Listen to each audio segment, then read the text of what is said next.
মহামারীর পরে আসবে সানাওয়াতুজ জালাজিল, ভূমিকম্পের বছরগুলো। মানে বছর ধরে, বছরের পর বছর ধরে পৃথিবীতে বিভিন্ন জায়গায় ভূমিকম্প হতে থাকবে। কে বলেছেন? নবী সাল্লাল্লাহু আলাইহি ওয়াসাল্লামের কথা কি সত্য না মিথ্যা?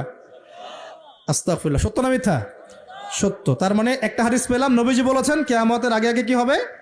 ভূমিকম্পের বছরগুলো আসবে। ভূমিকম্প আসবে না, ভূমিকম্পের বছরগুলো আসবে। একটা হাদিস মাথায় নেন। 2 নাম্বার, নবীজি বলছেন কিয়ামতের 10টা আলামত আছে। কয়টা? 10টা। তার মধ্যে 1 নাম্বার আলামত হচ্ছে দাজ্জাল। কি নাম? দাজ্জাল। আচ্ছা, ওইদিকে আলোচনা নিচ্ছি না আজকে। 2 নাম্বার হচ্ছে ইয়াজুজ আর মাজুজ, এটাও অন্য লেকচারে শুনে নিন। 3 নাম্বার ঈসা আলাইহিস সালামের আগমন। 4 নাম্বার দাব্বাতুল আরদ, জমিন থেকে প্রাণী বের হবে। 5 নাম্বার ইয়েমেন থেকে আগুন বের হবে।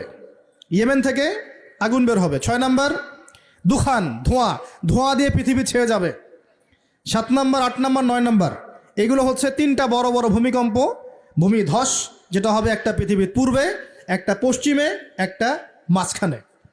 পৃথিবীর পূর্বে মানে এই পুরো আমাদের সাবকন্টিনেন্ট সহ পুরো পূর্ব দিক, একদম ইন্দোনেশিয়া, মালয়েশিয়া, সব জায়গা পূর্ব দিক। পশ্চিম মানে পুরো পশ্চিমা সভ্যতা। আর মাঝখান মানে এই জাজিরাতুল আরবিয়া, মাঝখান। এই 3টা ভূমিকম্প হবে পৃথিবীতে, এখনো আসা বাকি আছে। বড় বড়, এগুলোতে ভূমি কাঁপবে না, ভূমি ধসে যাবে। কি হবে? নবীর কথা কি ভুল হবে?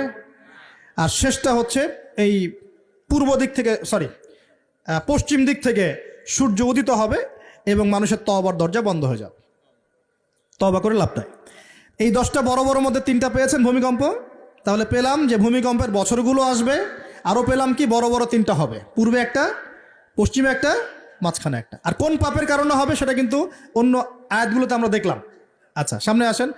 আবার নবীজি বলছেন দাজ্জাল যখন মানুষের রূপে বের হবে তখন সে সব জায়গায় বিচরণ করতে পারবে, কিন্তু মক্কা মদিনায় ঢুকতে পারবে না। ঠিক আছে? তো সলফে সালাহিন তারা বলছেন যে দাজ্জাল সব জায়গায় ভ্রমণ করবে, এটা এও ব্যাখ্যা হতে পারে যে সে নিজে সব জায়গায় যাবে না, বরং তার অনুসারীরা বিভিন্ন জায়গায় আধিপত্য বিস্তার করবে। এই ব্যাখ্যা যৌক্তিক তো? যৌক্তিক ব্যাখ্যা। এরপরে যখন সে মদিনায় ঢুকতে পারবে না, দেখবে যে এখানে ফেরেশতারা একদম খোলা তরবারি হাতে দাঁড়ায় আছে, ঢুকতে পারবে না। তখন সে মদিনার কাছাকাছি একটা জায়গায় বসতি গাড়বে, গেড়ে তার অনুসারীদেরকে আহ্বান করবে। কিভাবে? সে, আল্লাহ পাক তো তাকে কিছু ক্ষমতা দিবেন পরীক্ষা করার জন্য।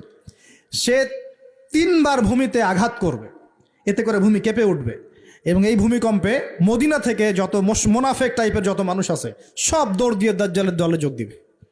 তার মানে ওই সময়ে ভূমিকম্প আসবে। আর কি, এবার নবী